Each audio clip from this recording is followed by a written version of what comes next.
Hello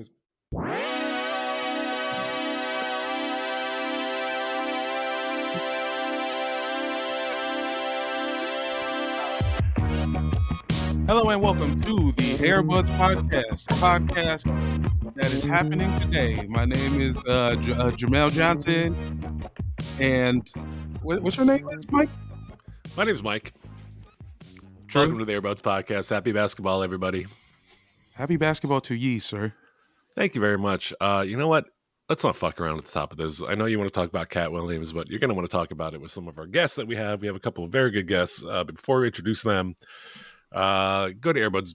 Go to patreon.com/airbudspod. $5 a month gets you bonus episodes, gets you access to the Discord, gets you good feelings knowing that you're helping a couple guys that just lived through various strikes last year. You know, 2 strikes, 2 bouts with neurovirus. Because listen, okay, so I had it January 1st, all right? But that means paused there because I knew you wanted to talk about your diarrhea. Started last year. If I give him a second, he'll keep going. I got neurovirus in March, all right? Then I got it December 31st. I got neurovirus twice in a year, all right? Help me. Help us. Help us help me. $5 a month goes through Jamel's flu shots. And then if you can't support us that way, go to Apple Podcasts and Spotify. Give us a 5-star review. We would really appreciate that. And now to our guests. Today we have 2 very special guests. Please welcome returning champion Harry Moroz and first-time champion Kofie Yeboah. Hello, guys. How's it going? What up, Doe? I was waiting for you to go first, Kofi. It's your first time. I don't want to step on any toes. It's been one at a time. I'm glad to be here, man. Thanks for having me. This is great. Yeah, well, Harry, of course, you've been on before. Kofie, it seems crazy that you've never been on. I feel like we've been following each other on and basketball Twitter for years now. You've done our season prediction videos. NBA Twitter is interesting. It's like you know of people for like years, but like might never like go on a podcast or interact or like ever see each other. You know, it's interesting. Yeah, I've been on Round Ball Rock's Reacher special series more than I've been on their actual basketball podcast. What's the special series? They just talk about homies' abs? They do a Patreon recap series about Reacher, which is the worst. Jamal, have you seen Reacher? I did. I saw 2 episodes of Reacher over the holidays. My family in Oxnard loves Reacher. My aunt, it's so far up your alley that I can't believe you haven't watched the whole thing. My aunt Donna loves gratuitous violence. She's a huge fan. Good. My boy Frank works on that show, and he does good things. So all the best for Reacher. Is your boy Frank Reacher? No, he's not. He works in the post department. Got it. The one episode I saw front to back ended with Reacher saying he wanted to throw a guy out of a helicopter, and I was like, "All right, got it." It is impactful. It is like Law and Order if it was written by an 8-year-old that was obsessed with the military. Damn, that is right up my alley. Yeah. But we brought Harry and Kofie on because you guys both happen to be fans of the Detroit Pistons. Is that correct? And that, yeah. Yes. And when we booked this, y'all had not won a game yet. When we booked this, y'all was in the middle of a historic losing streak, and then I got neurovirus, and then y'all won a game. But y'all are still some shit. So I think this interview is still very important. Okay, so like one thing about us being some shit, like Benner, you're a Philly fan. Jamel, you're a Washington fan. I have Peter's no not here. He's a Cavs fan. 3 of us have been part of this terrible fucking streak. Like, we're fan bases of the worst teams historically at some point, not like overall, but at some point we've all been there, and 2 of us are there right now. 3 of us on this podcast. Yes, I would consider myself there with you. I am y'all brothers in Christ. No, y'all were our breaking point. Losing by 19 to the Wizards was because before it started, we had a streak, but we had one game. We only had one game circled on the calendar. We're like, all right, Pistons Wizards. All right, this is it. This is the barometer. And then we lost. The Wizards emptied their bench on us, bro. That was when we knew it was dismal times, like super dismal. Damn, they let Johnny Davis play? Yeah. I forget who they let play, but I was like, I had to go through the roster. I was like, I have never seen this jersey number, bro, on this team. Johnny Davis is down so bad they don't even tag him in fit pics no more. I've seen him in pictures on their website where they do not tag him and he is smiling. On 2K, he's under Jackie Davis. They don't even get the name right, man. he's nobody. No face scan. Young, it's crazy, yo. I think the Wizards are the worst run team. I mean, I know they just got a new GM and stuff, so like everything that's happening isn't the new guy's fault necessarily, but I think as a whole, we are probably the worst run team, and you guys are just like, the ones losing the games. I think there are a lot of reasons why the Pistons are losing, and every Piston fan knows why. And for some reason, the front office and the coaching staff doesn't know why. It's so crazy to see us like a fan base so united on literally everything. I don't see much arguing about what they should do. Kofie, do you see any of that? Because I just see this needs to change. This needs to change. We all got it. Okay, I think this needs to change. This needs to change. I think we're all on board with that. But I think that a lot of Pistons fans shift. But like there are a lot of camps being like, who's most to blame, right? Or like how much to blame. Whether it's like, okay, we blame like 60% front office, maybe like 30% Monty, and then some people are like, no, Monty is doing some absolutely like Miss Frizzle level experimentation, right? Where it's like we don't know what like. But then for a lot of Pistons fans, it's a cycle where it's like, hey, Monty's not doing a good job. However, Monty's not being given a good team. Players are set up to fail. This is a situation where like a lot of people involved in the situation are just set up to fail. That's what I think. I feel like when Monty came on the team, he viewed it like, like NBA Jam. He saw Cade and Duren. He's like, I got these two. That's it. And then had no idea about anybody else on the team. Just those two players. And I mean, that's essentially all they have anyway at any point, depending on like what you want to see about it all. And he coaches the team like, you remember when you played like soccer when you were like 6 or 7, where it's like no matter how good or how bad, whether no matter how good or how bad you play, like you were, everybody got to play. That's what it feels like. That's what it feels like usually day in and day out. Where like you see players and you're like, this is not an NBA rotation player, but they're getting minutes. It feels like that sometimes, which like doesn't like bring hope to me, honestly. Do you think if Monty was really Miss Frizzle and he made Alec Burks real tiny and they went on a tour through like, let's say my large intestine, a man getting over neurovirus, do you think that would get him to play better? About to get back on it, my man. You get it 4 more times, you can have immunity. I think Bill Maher said that. No, I think you're constantly getting over not having norovirus at this point. It's kind of seems that way. And I don't even be acting like that. It's really upsetting because as a fat person, you get blamed for every fart that gets heard and stuff. And it's like, I really be taking care of myself, dog. I really be taking care of myself. I don't know how this shit keep happening. I know how it happens. You live with a teacher. Oh, how you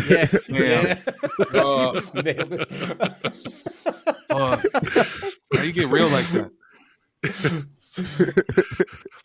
Are the Pistons in the middle of tanking? Is it no? So there's no need for tank because there's no one to draft, and also like they expressly said we're gonna be good this year. They thought they were gonna be good this year. All the complaints that people had about the team, they're like, we can't shoot. So they got as many shooters as they could. Granted, they got like the oldest, most injured shooters on the planet who aren't going to see the floor at all, and they expected some of the players with shooting potential to do it. But it's bad planning. It's poor understanding of like what you need on a team and poor understanding of what chemistry is going to be like as far as these players go. So like they're not trying to tank; they're trying to win. They just don't have the pieces. They don't have 9. They have maybe 5, which is embarrassing in year 4, like in year 4 of like this whole project. I think starting with the 2020 draft where you get Hayes, you get Stewart, you get Sadiq Bey. That's when everybody was like, and then you get Dwayne Casey, and you're like, oh, we're not expected to win games. And this went on for 3 years. Dwayne Casey was like, I'm good. on this and then leaves. Monty Williams comes in, and then the Pistons lose 17 games last year without Cade. So I think there was an understanding in the front office being like, okay, Cade comes back, we get another top 5 pick. This is where we start to actually like turn the corner. But then it somehow got worse. Yeah. So I think part of it is the NBA just has a ton of really good players at this point. Like every team has, multiple fucking studs, and it's hard to be a very young team where your best players are your young players, and no one plays defense at all. Plus, they lost their assistant coach who like introduced the defensive scheme like right away, which is wild.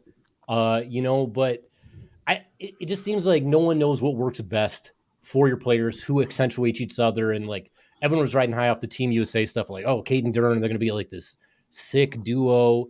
And I mean, we've seen it. Cade put up monster performances. What, 2 40-point performances, 30 points, double-digit assists on an absolute tear. No turnovers or low turnovers for him, and they still can't get it done. They just don't have enough. You got too much young, not enough good talent, and not enough well-rounded talent on top of it. Can I ask you guys a question? You say sure. you say the Pistons are not tanking. So this is just true ineptitude on the team's part, right? Yeah. Yeah. Do you think they deserve to have a Colangelo forced upon them by the league?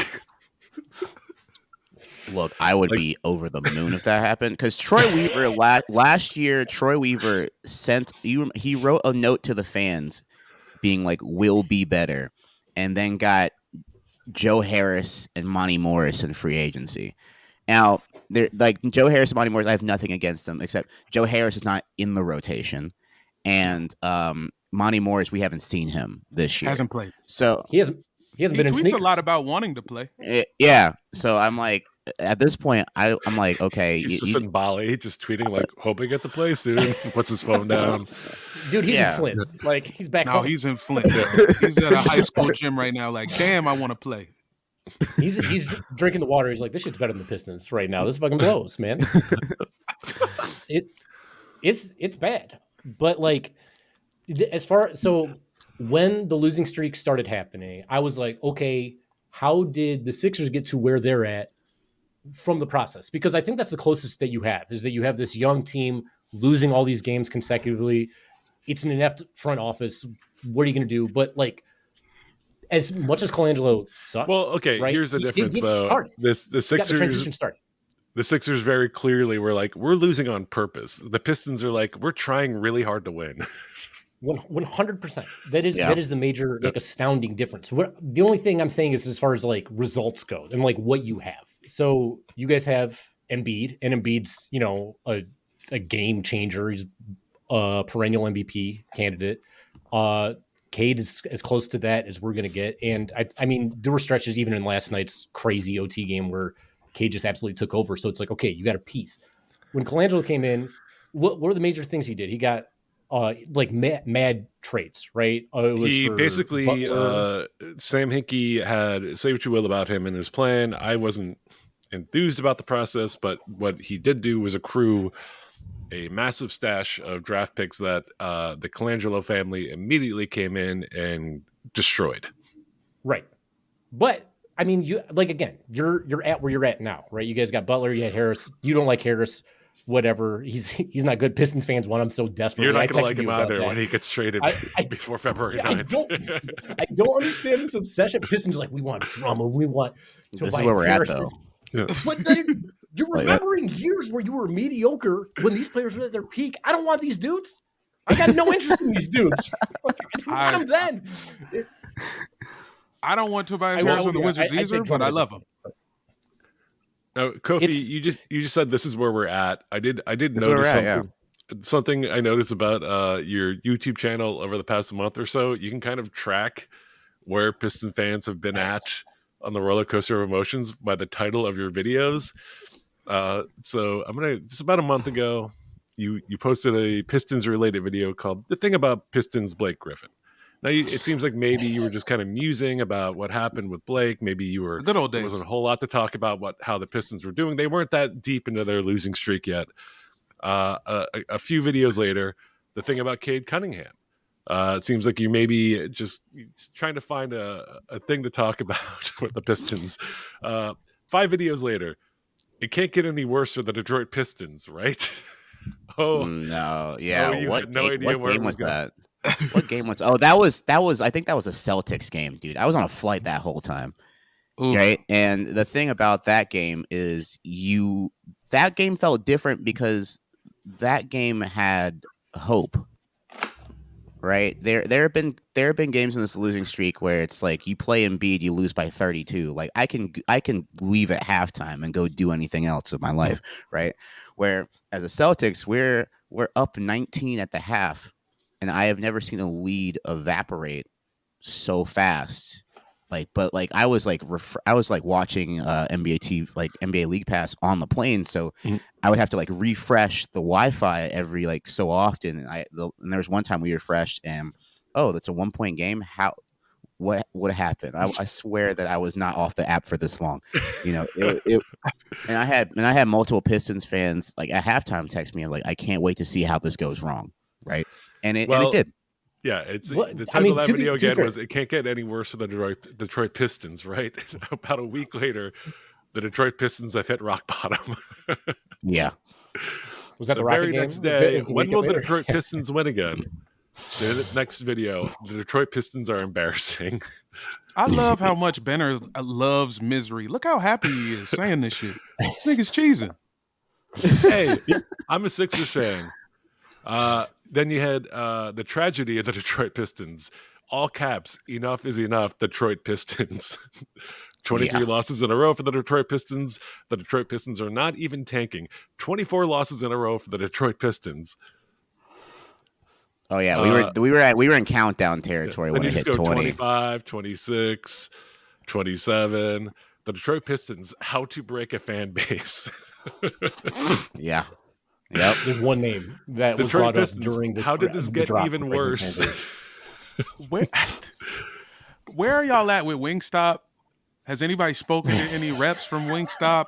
Are they good over there? I guarantee you people put on armor on the day they won that game because people were like in line like nonstop because that game went late and everyone was just like mad right to. I don't even like Wingstop that much. I was on my way out there. But they're fine. They backed up their business. They've been getting mad advertising. Oh sure. Hey, Wingstop's better than your average fast food wing, I think. Sure. Yeah. Yeah. Kofie, sorry to revel in your misery as a Pistons fan, but as a Sixers fan, it just I feel seen by you guys right now. I feel seen. It's all good. I think the thing that surprised me the most is how much I feel like Pistons fans didn't expect to get this much national attention at any point in this season whatsoever. Mm-hmm. Especially the fact where we were only given 4 national TV games and like 3 of those were on NBA TV. And since then, 3 of them have been taken away from us, by the way. They said the Rockets Pistons game has been taken off ESPN. That's how bad the team is right now, which is astounding. But the fact that you hear a lot of people be like, I'm not even a big fan of sports, and have like messaged me about like the Pistons streak and like this is history. And I think we were 1 loss away from becoming a Jeopardy question in like 4 years, which would have been absolutely demoralizing for me just on like a random like Tuesday, just being like reminded about how bad as someone wins $800 and I'm just sitting there like, wow, I can't believe that happened, dude. That's crazy. Well, let me ask you this, okay? Dude, that was the craziest thing to me. People wanted that record. And I'm like, why would you just get this win? Don't be this team. I wanted to keep going. I wanted to keep going. Crazy. I wanted to keep going because at the time, like during the losing streak, I felt like the outward negative pressure and negative press of the team would the hope in the back of my head would like be like, hey, I hope that these losses will spur some sort of like waking up of the front office, and if they won, that they would be like, oh, we're turning it around, and then continue to do nothing, because because during this like streak, they really haven't said much, right? Tom Gore's speaking to the press was a big deal, and even then he was like, we've done everything aside from winning. We give back to the community, and everyone's like, "Dude, what are you saying right now, man?" My man charges the community to make phone calls. Yeah, so it's like weird that I'm just like, and it makes me feel sad whenever, because after every game, it was sad to see Cade Cunningham go to the podium, and the way he talks about it makes it feel like he's shouldering the burden, when you know that this is not a situation that he is set up to win in any capacity, and it sucks that way. I mean, that lottery pick mentality. He obviously feels like he put the buffs on, and he was like, "I'm one of you now." But I agree with your logic, though. Like, you got to hit rock bottom for real. I mean, that's what happened with the Sixers. The Sixers weren't really losing on purpose. The Sixers were inept, and then somebody said, hey, let's tell them we're losing on purpose. That was not their first plan, dog. They had to hit that point. I mean, this Sam Hinkie, 3 years before the 26-game losing streak, Sam Hinkie literally said, we're losing on purpose. Okay, what happened the year before that?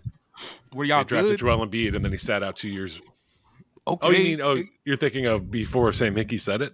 Yeah, they were was like the just a mid-team good? They were a playoff team. Yeah, that was the Andre Iguodala, Lou Williams year. They were just like a 7 seed that were going nowhere before Sam. They were like a purgatory team. Yeah, exactly. Like the Pistons did that for there are only so many there are only so many 8 to 12 picks that you can watch go to a team, be asked like to do higher than their actual output, and then they go to another team and like are actually in the role. You forget you're talking to a Wizards fan. I've seen all the 8 to 12 picks. All the 8 to 12 picks, bro. The doldrums, man. I've seen them all. Those 8 to 12 picks were all trash. The like Dinwiddie and Chris Middleton, they were late. I think second rounder dudes. So we're not even talking about like your first picks with these teams. The ineptitude of the drafting from like, post going to work Pistons up until I think Weaver's actually drafted good players. With the exception of 2020. I think 2020 is this crazy strikeout, especially considering all the players that were in that draft. But like, I love Cade. I think Cade's an incredible player. I love Asar. I got so many thoughts on the Asar situation right now. Yeah. I really like Ivy, and I think Duren's a good player. I like him a lot too.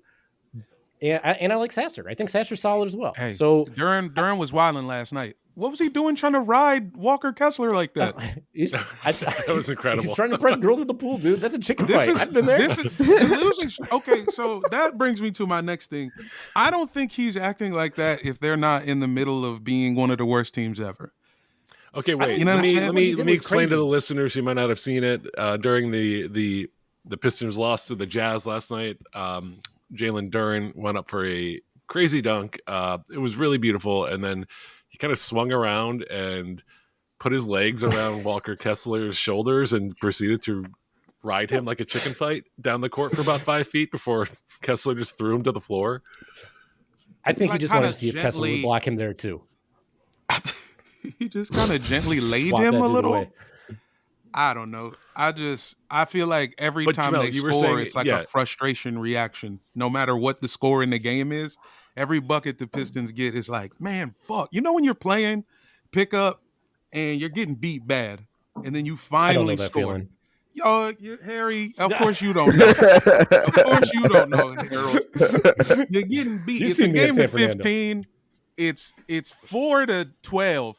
You've gone 0 for 6, and then you hit your 7th shot, and then your reaction is like, man, fucking fuck. Even though you just made a shot. That's how I feel about every Pistons possession now. It's like even if we do something good, it's futile. Yeah, the thing is, they know that the stretch where they're going to get boned is coming. I think that's in their mind constantly at this point this year. The Monty Williams all bench lineups are notorious for fans that hey, whatever semblance of progress that you guys have made in this quarter is going to be undone right now. That's what the vibe is, and that's the thing that is that the win that we broke the streak, that was our one of our best bench performances of the year. And that it takes that because other than that, Monty Williams keeps making platoon changes, and then another team will be like, hey, if we just leave one or two starters in, we're gonna erase this run, or erase this lead. It's infuriating. Do you worry about Cade and Duren's mental long term? Because I assume there's a few people that y'all want to stay. There's a lot of things that should go, and hopefully they do. But for the key guys, is this a thing where you're like, man, are they going to be able to recover from this year? I'm worried about Ivy and Asar a little bit.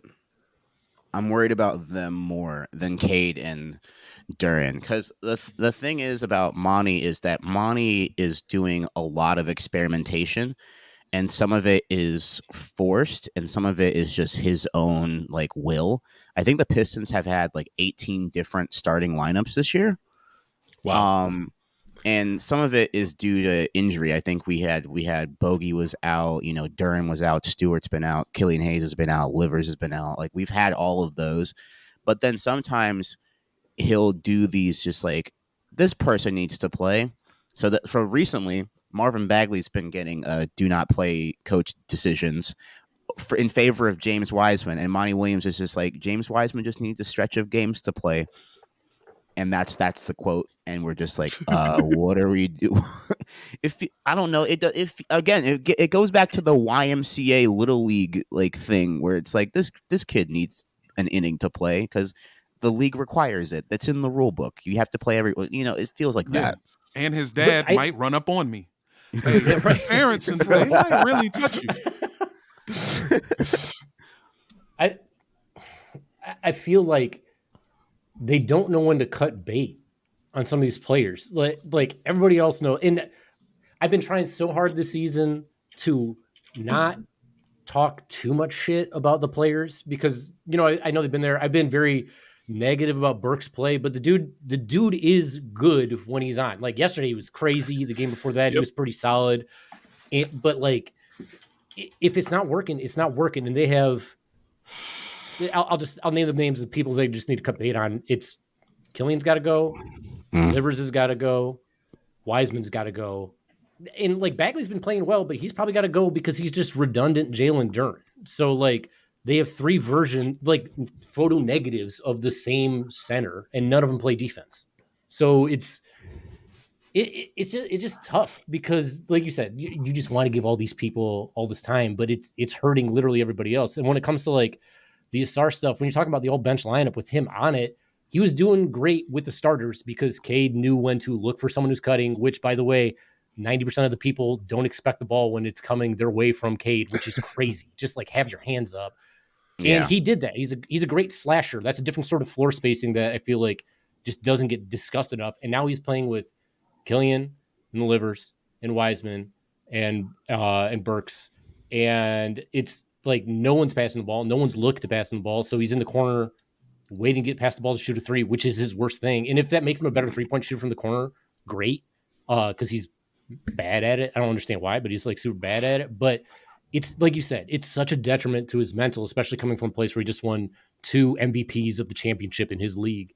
And with Ivy, the whole benching at the beginning of the season maybe made him a better defender, but it went on way too long. Way too long. So I don't know. How bad does it have to get for Isaiah Thomas to come back? Are you worried that he might actually come back? Are you worried? Wait, which Isaiah Thomas are we talking about? Zeke, the head of because every time a team's in trouble, Isaiah Thomas is like, y'all need a guard, and the replies to that. So I had no idea. Kofie, did you see the Isaiah Thomas, Dwight Howard picture, whatever? I was like, get this out of here, man. Dwight Howard wants to be on the Pistons? No, he wants to be in the Pistons. It's a different situation. It's so bad, man. It's funny that Isaiah Thomas is kind of like taking a very similar route of like Enes Kanter in terms of like trying very hard to make yourself relevant online. But like Enes Kanter is like appealing to conservatives, and Isaiah Thomas is appealing to teams that might need a guard. Right, like he's like starting fights with Becky Hammon online, so that like maybe the Kings might like sign him to a 10-day. Oh, you don't think CPAC need a center who can't play defense? Come on, man.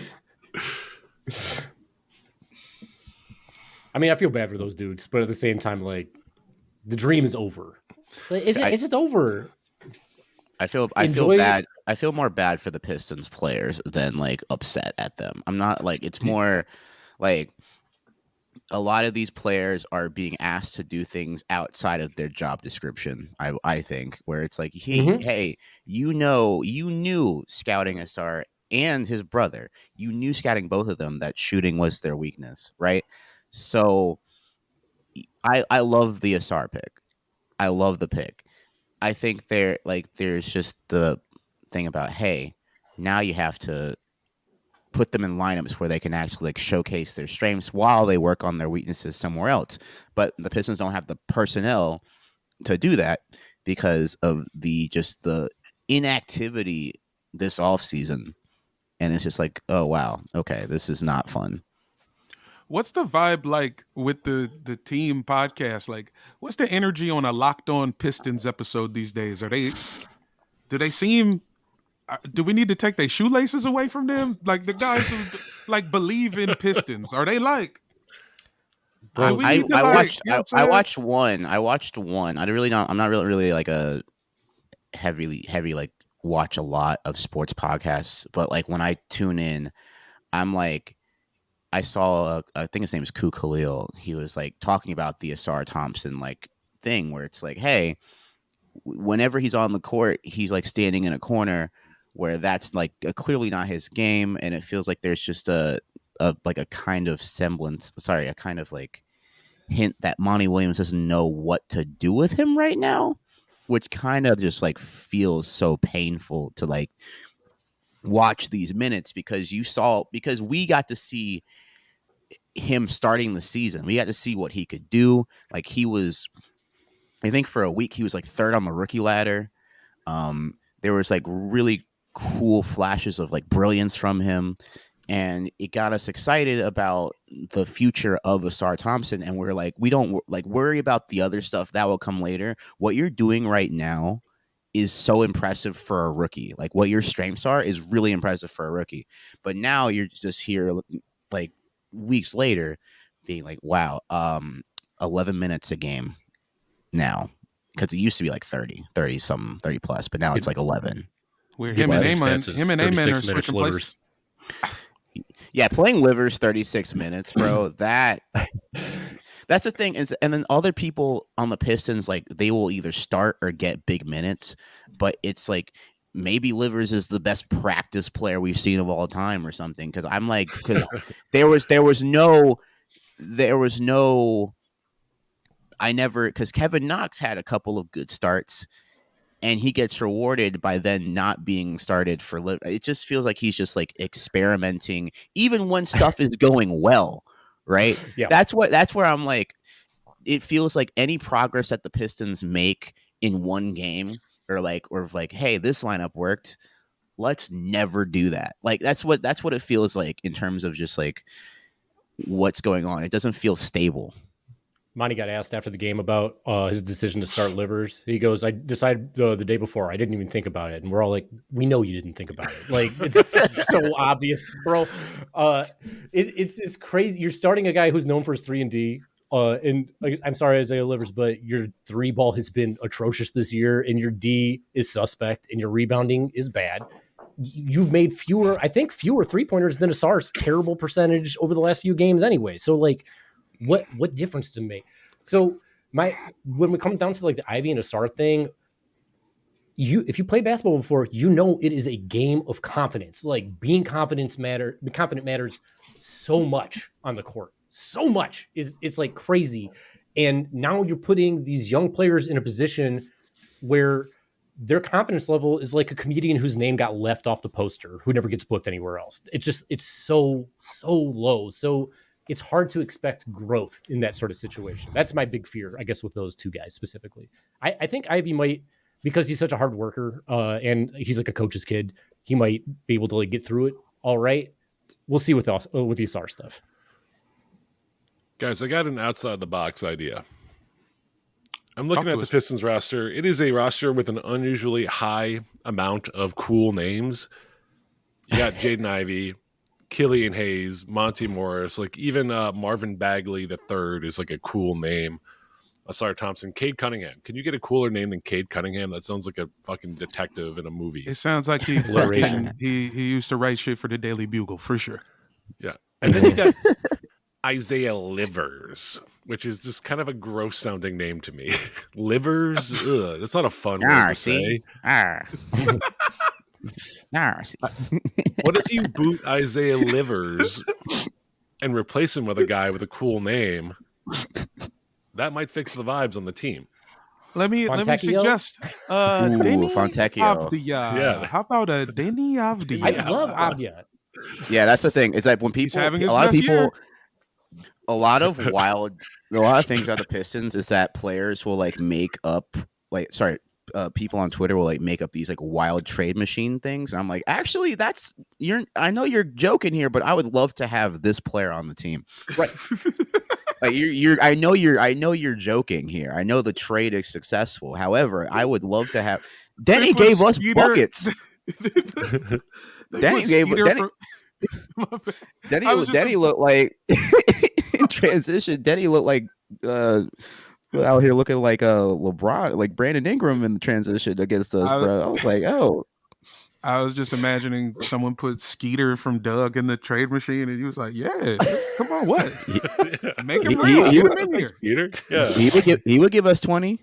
He would give us 20 and them baggy pants and them weird sweats he used to wear. 6 for 8 from 3, 2 free throws. He would give us 20. He'd have the post 3 Hong Kong celebration. Yeah. Hong Kong. I'm currently Googling to see if Skeeter ever played basketball. He did play basketball. He a hooper. He hooped. Oh, yeah. Gerald from Arnold, 30-point triple-double. That's easy. He had 30. That's easy. 30, 10, and 10 on y'all. Oh, yeah, high school Brandon Jennings hair. Oh my God, it'd be sick. Yeah. Okay. Trade Isaiah Livers to Nickelodeon for Gerald. Nickelodeon's and Skeeter. doing too well to take on Livers, man. Trade him to Cartoon Network, bro. That they got the cap space, bro. Livers sounds like a bully from Ed, Edd and Eddy. He might be going to Cartoon Network. Oh no! Here comes Livers. Everybody hide your bike.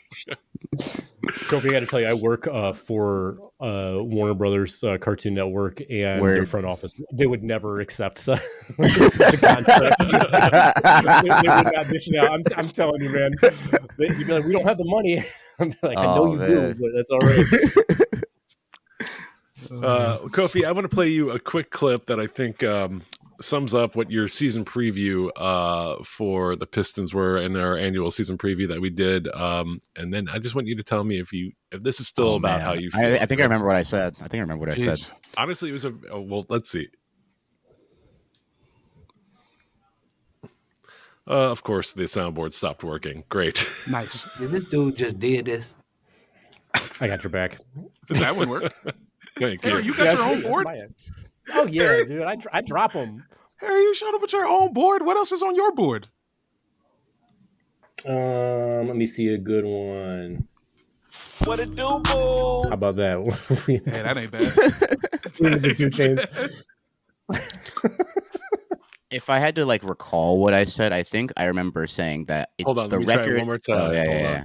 Okay, word. Nope, that did not fix it. Okay.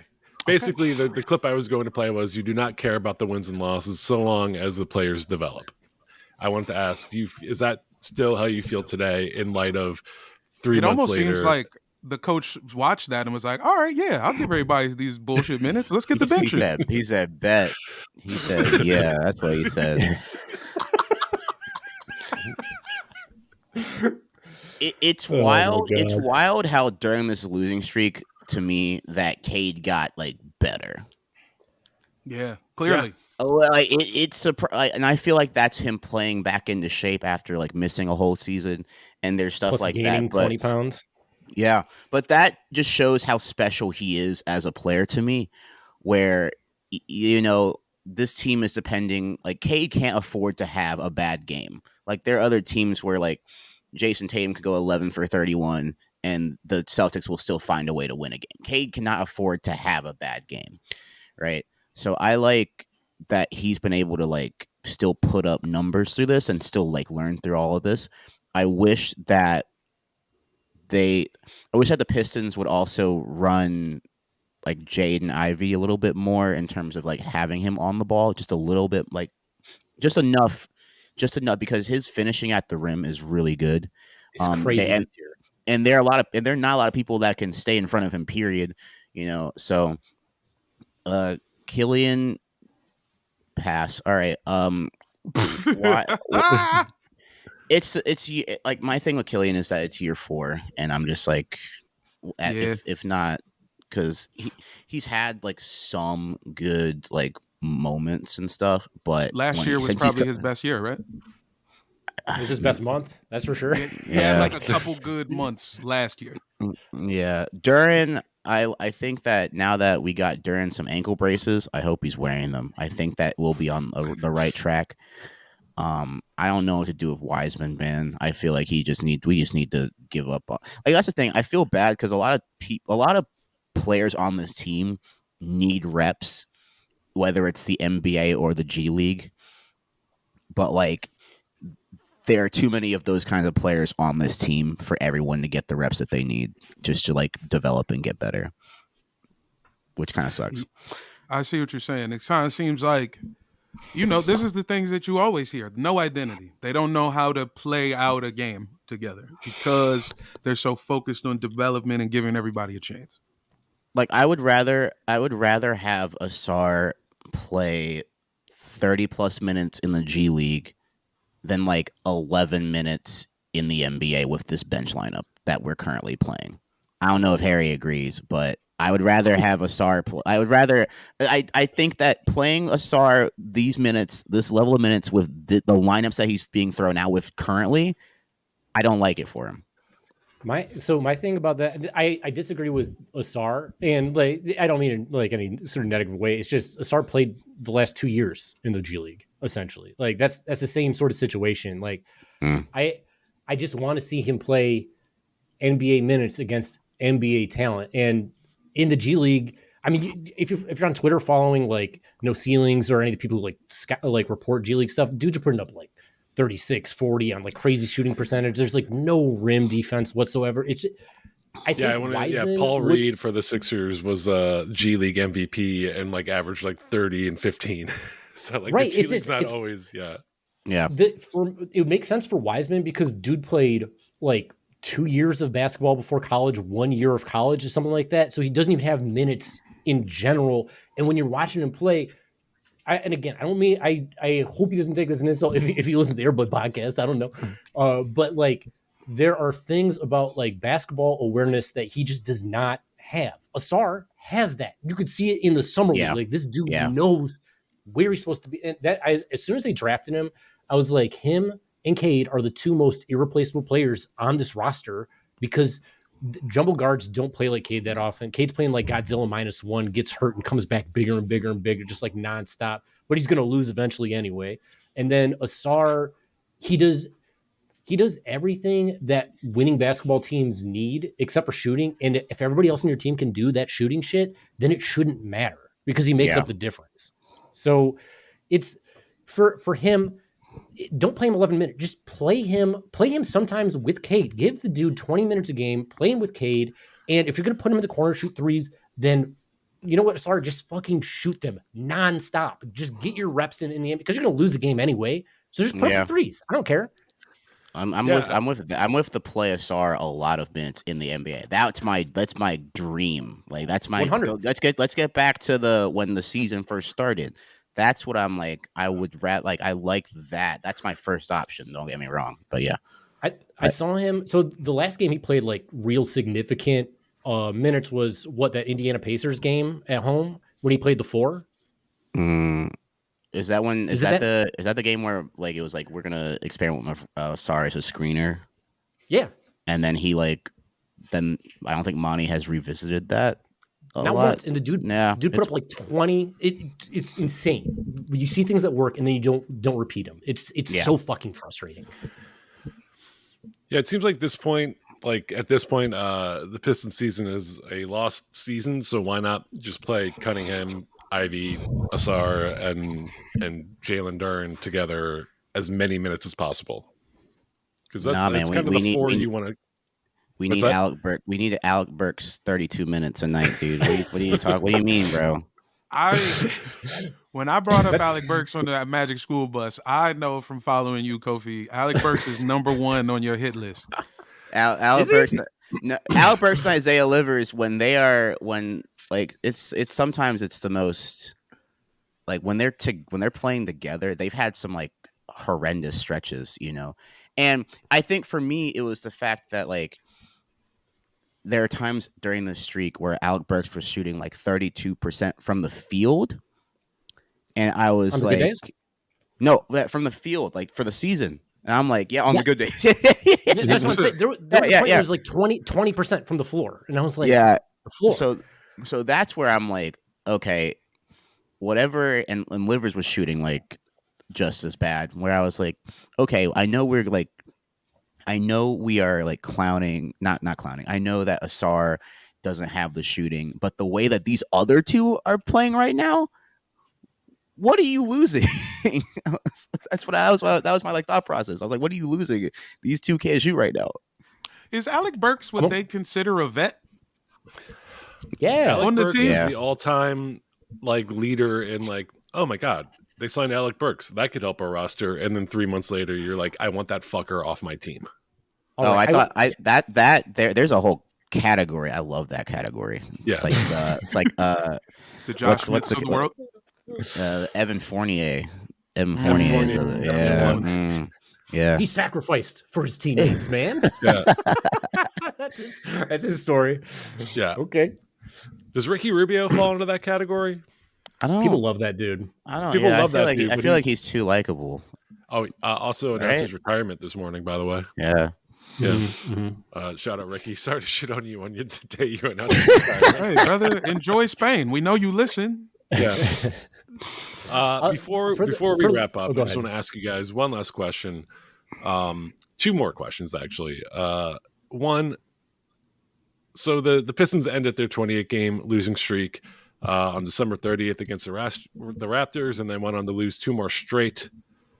Would you prefer them to go like 500 the rest of the way and kind of wind up just like a mediocre bad team, or would you want them to lose another 27 in a row and break the record for losing streak twice in one season? Which would be amazing.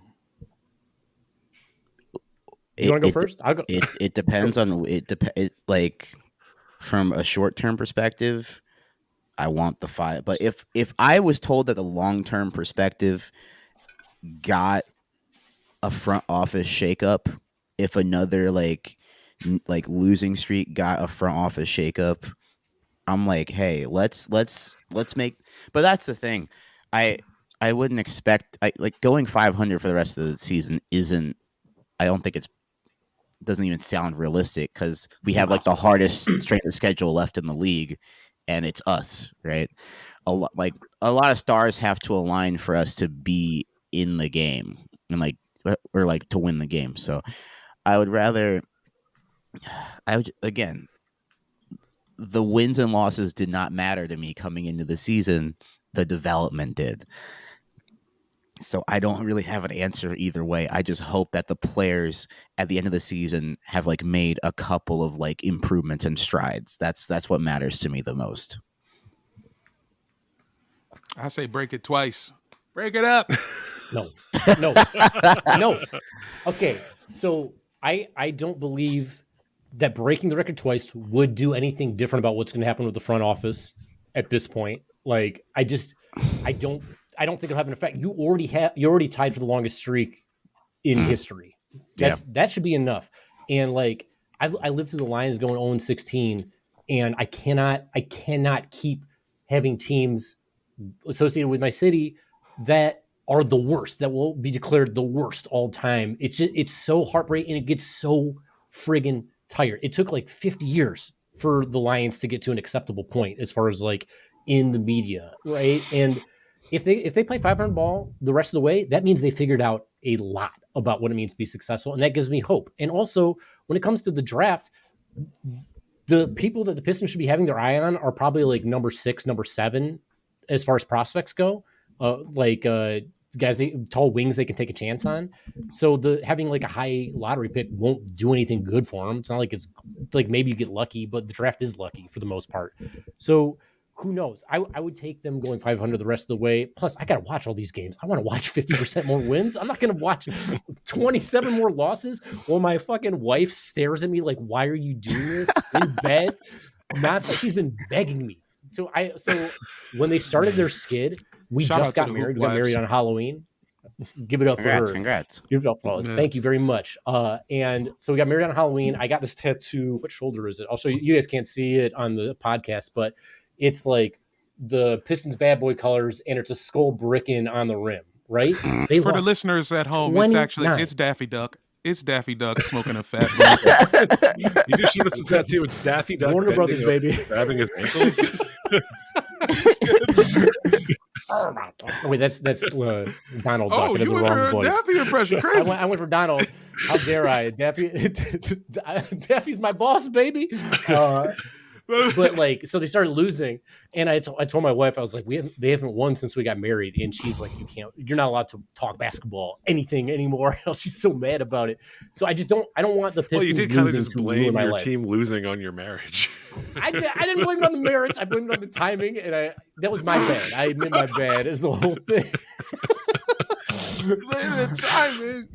The timing was bad. It was bad overall. I want them to play 500 ball. I want them to win some games, and I want them to figure some stuff out. And I want to see my favorite player play, which is Asar. Like there's just no doubt about it. I love watching the guy play. It's very fun to watch very athletic dudes do very athletic things on the basketball court. Yeah. All right. Well, before we get out of here, I do want to check in with Harry. As long as we've known you, still married. You've been on a congratulations. You've been on journey to return to dunking, and I've noticed recently that you are you put that back on your goals for this year, right? Yeah, man. I'm on the ESPN's 30 for 40. That's my 30-inch vertical by the time I hit 40 in 2 years. I've had like mad knee injuries, but apparently nothing crazy detrimental. I did do. You guys know who the knees over toes that guy is? Yeah, No. The ATG. The ATG. TikTok guy? Yeah. So I did his program for like a year and a half, 2 years, and after 2 weeks, like my knee pain went away. So I was like, really? Right. That's it was, dude, okay. it was crazy. Kofie, hit me up afterward. We'll talk about it if you have like, and I if do. you're I old, do. I have runner's knee in both knees. Yeah. Yeah. Okay. We'll talk about it afterward. And so now my sister-in-law, she bought me and my wife this jumping box. You know, it's like one of the ones you like turn several ways to get over. So now that I have that, and I've got like a mat at gym, I can like actually jump without doing it on concrete, which that was the number one reason why my knees were injured. I was doing all this jumping stuff on concrete, which, believe it or not, sucks for your knees. So we'll see. I'm on my third jump program right now, Vert Shock. Let's give it up for them. We'll see if I can do it. And let's check back in 10 weeks and we'll see where I'm at. Listen, I'm going to be throwing you a lob opening night at the Little Caesars Dome. And when the new and improved Pistons hit the floor next year. Man, they... I love it. Like for a while, I was joking, but they got put me on this team and see what I could do. And then after a while, I was like, could I actually do something on this team? It's like so crazy. You guys are ready that's for a possibility. Yeah, a Thunderstruck, like a Eddie type. You guys are ready for like a comedy movie type scenario. Right. Contest winner gets to play starting point guard for sure. Put me on there. Call me AK-711. I'm in. I got the Russian look. Let's make it happen. I was gonna summon Mr. Ed out there, bro. I'm sure that Mr. Ed in the paint. I might be. I know y'all don't expect me to pull out Mr. Ed references, but I grew up without cable. This is all I got. Throwing entry passes to a horse. Yep. Nothing in the rule books is a horse can't swat shots in the paint. Can you imagine a guy throwing an easy bounce pass to a horse? That's amazing. Yeah. They got to put peanut butter on his lips so he can talk trash. They taught him how to say "fuck out of here." Wow. Call him the ref a hoe.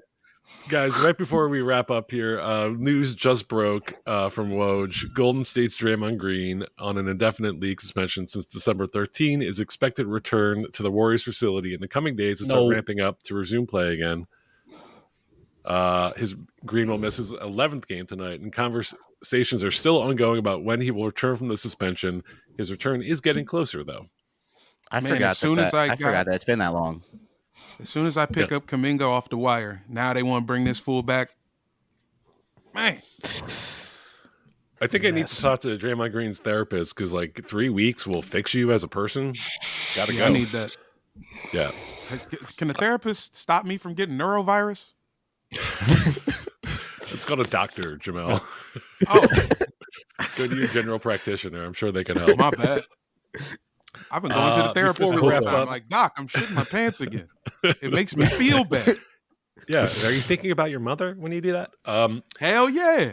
Harry, Kofie, let's wrap it up here. Where can we find you online? Anything you want to plug? Yeah, you can follow me on TikTok at Kofie Y, Twitch at Kofie Y, YouTube. You can just type in Kofie, Kofie, and then you can follow all of my other YouTube videos are on Secret Base. So yeah, that's it for me. Nice, Harry. I recommend following Kofie. It's great Pistons content and it's all around cathartic. Yeah. Well, I'm in it for the Pistons. I don't give a shit about your other content, dude. I'm sorry. Fair. That's fine. I don't know. We just act crazy. We just be.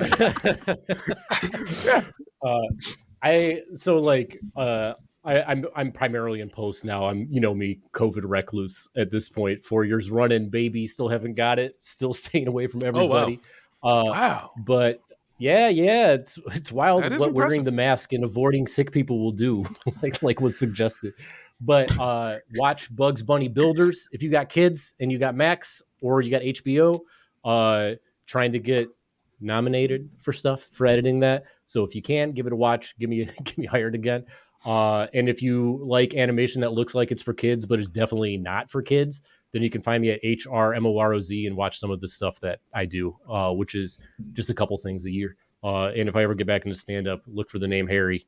And I don't think there are a ton of us out there doing that. Listen, don't come back, man. Just work on the dunking. It's going to be way more lucrative than stand-up, brother. I promise you. I'm not in it for the money. I'm in it for the love, baby. Okay. I think I would love dunking more than stand-up.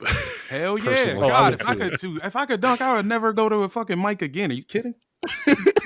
I feel like one slam dunk gives you all the fulfillment that being a great stand-up would be. Do you if understand? Dave Chappelle could dunk, he wouldn't have all these Netflix specials. If I could dunk, I would walk in a Legion Theater dressed just like Cat Williams and just air fools out all night. I wish Cat Williams had aired out fucking Tom Gores for his lies on the Shay Shay Club. Tom Gores said this going to the team. Read everybody else out. Can't believe we went an hour and did not talk about the Cat Williams interview at all. Honestly, Jamal, we got to do a Patreon episode about it. Yeah, we'll get there. You got to get with me and Rob about that because me and Rob are going to talk about that one. Jamel, anything you want to plug? Hey, I'm plugging the Airbuds podcast. Listen to this motherfucker again. I actually have stuff to plug. A movie that I worked on, Destroy All Neighbors, is coming out next week. It is going to be on Shudder streaming, but it's going to be in select cities and theaters at Alamo Draft Houses, particularly in LA, New York, Austin, Chicago, El Paso, Houston, Raleigh, San Francisco, Yonkers, DC Metro, Northern VA, and San Antonio. Damn! They're going to be at the one in Woodbridge. No. It's probably going to be at Woodbridge, yeah. Yes. Tell your friends to go. And then I think it'll also be playing at the IFC Center in New York. And then if you're going to be at SF Sketchfest, go to the screening up there on Saturday, January 20th. And then the very next day, January 21st, Sunday, at the Elysian Theater in LA, the Dead Pilot Society is doing a reading of a dead pilot that I sold a long time ago.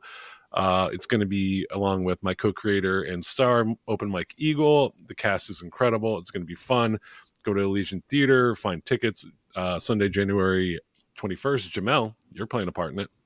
I'm in there. I will be playing Black Man number 4. Man, they got 4. That's inclusion. Nice job, 4 guys. of them. I'm telling you, man.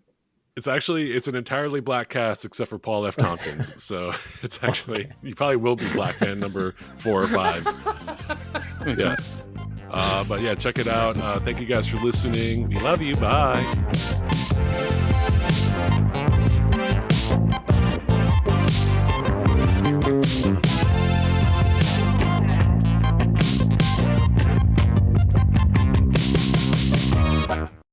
Now, see here, Tracy. It's impolite to slurp one's soup. Hello. Sabadoo.